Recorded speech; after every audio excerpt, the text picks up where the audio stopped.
as-siratal mustaqim në trojtën e shuar të surja al-Fatiha dhe të surja as-Safat, për shkak se bëhet fjalë për 10 udhëzimet, dhe 10 udhëzimet janë rruga, në një farë forme rruga më e mirë që njeriu e çojnë te suksesi, te shpëtimi në këtë jetë dhe me fitu tjetër.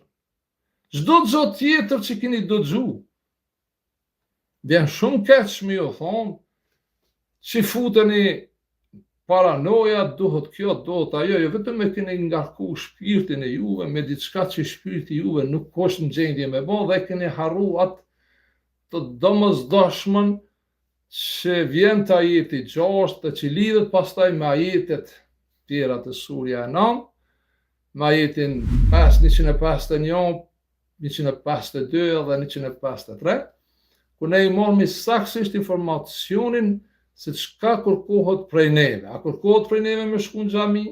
A kërkohet prej neve me shku në çobe? Çka kërkohet prej neve? Çka është dhikri, e kuptojmë këto. Edhe kush është ai që na pengon në këtë rrugën mustekim. Tani, këtë rrugën mustekim mund ta kuptojmë edhe në formë metaforike. Për shembull, rruga mustekim fillon prej te zemra dhe te bolli. Dhe prej këtushit të gjoksit, se zemra ose të gjoks, dhe ti te bolli, frekuencat kur i mshojnë njerit, i mshojnë para, i mshojnë mbrapa, i mshojnë nonën e djathtë, i mshojnë nonën e majtë. S'ka frekuencë që i mshon njerit nart në kupt kresë dhe te kom. Ata janë të ati që e kontrollon tokën dhe qiellin. Zotit vërtet.